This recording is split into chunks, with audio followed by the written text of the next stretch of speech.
Hey gang, it's Tim. How are you?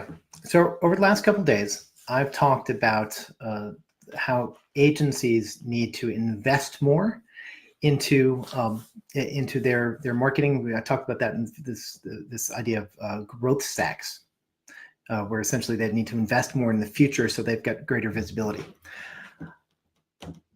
Also, yesterday I talked about the art of standing out, which is sort of like how to make yourself a little bit different in the sea of competitors. And if you want to find those videos, they're over here in the comments somewhere. So what do you do with this stuff, right? You've got essentially the you've got marketing that's out investing in the future, right? And you've got this standing out piece where you're sort of organizing your unique characteristics to give yourself a near-term competitive advantage. So how do you put this together into something that's sort of like a brand? Now, if you're an early stage agency, or if you're an agency where it is largely the founder doing all the selling, you probably don't need this.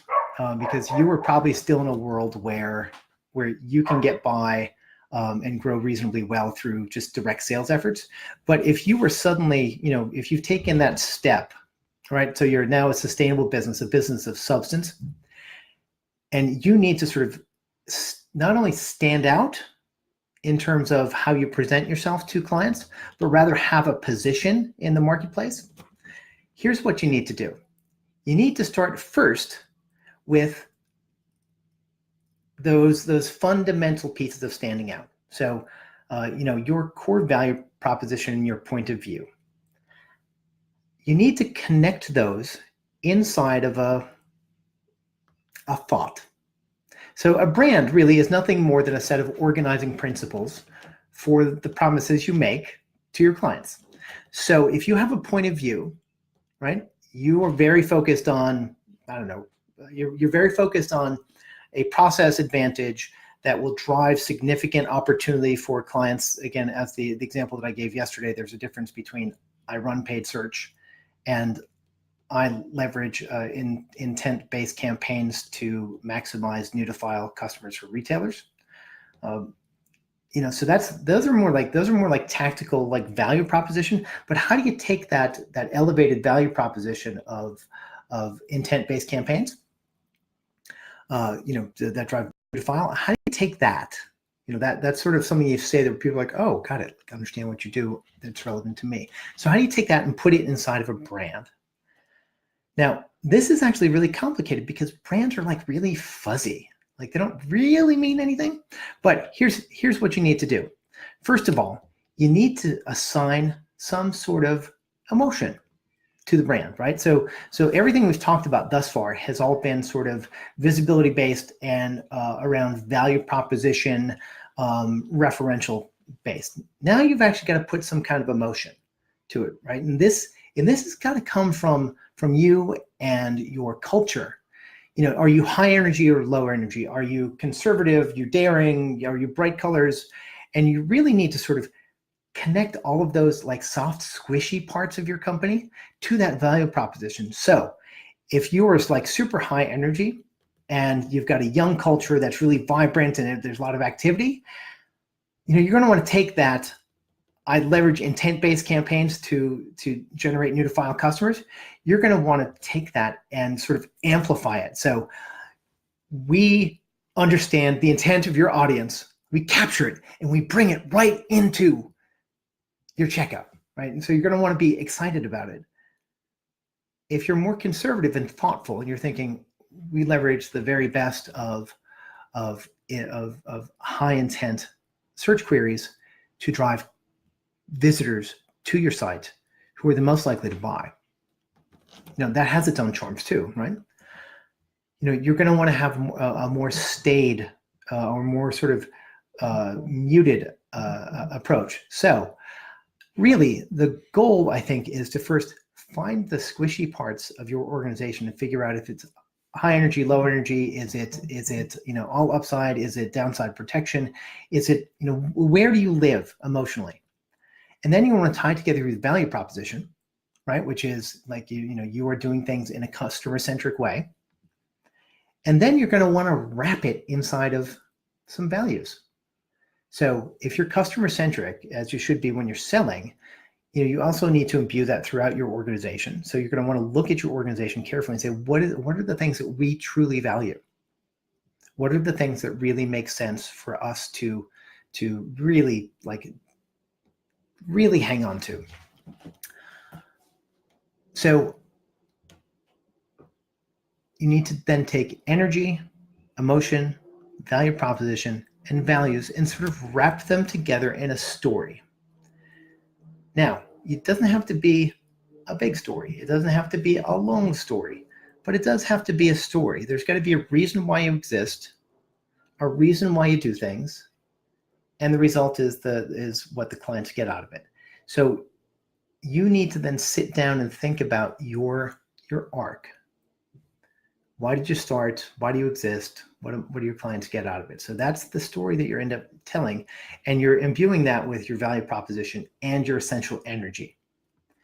Now, ideally, that sort of gets wrapped. You find a graphic designer, and that actually sort of puts, mushes everything together. So you've got nice colors, and you've got good language. But then, what do you do with that brand, right? So you got this brand. As a matter of fact, the company that I used to work for, Elite SEM, they just rebranded today as Tenuity or something like that. I forgot. But so they've gone through this rebranding campaign, and they've tried to take their essential energy and put it inside of a logo and a value proposition. Now, as you're starting up, I actually want you to sort of do the other way. You want to take your value proposition and your energy and put it into a logo, right? You got to sort of, I want you to build from the bottom up. But once you have that brand, then you need to start using your growth stacks to drive forward to drive forward your visibility. So you're going to invest in your brand exactly as far away as your pipeline is, right?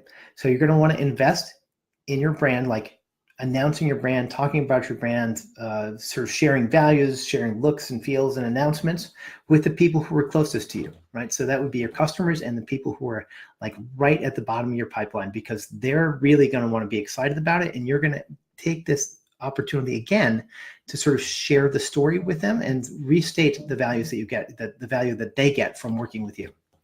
So that would be first. And that's all very sort of tactical communication stuff.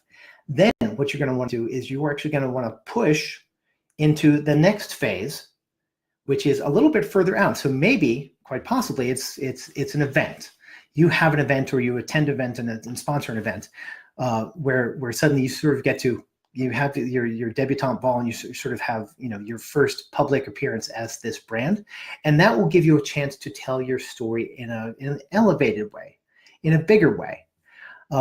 And then finally, eventually, you're going to want to turn into you're going to want to sort of separate out your tactical marketing, which is helping to get people into your pipeline, into your sales process.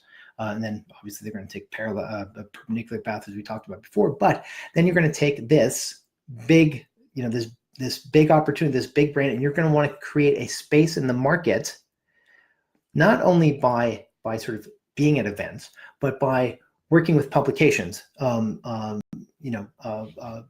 sponsoring really big events, and sort of getting in front of your audience as often and as well as you can on a regular basis, under the auspices of your brand. And whatever message that you bring to the market, you need to include some of your value proposition, your energy, and the core values that you have.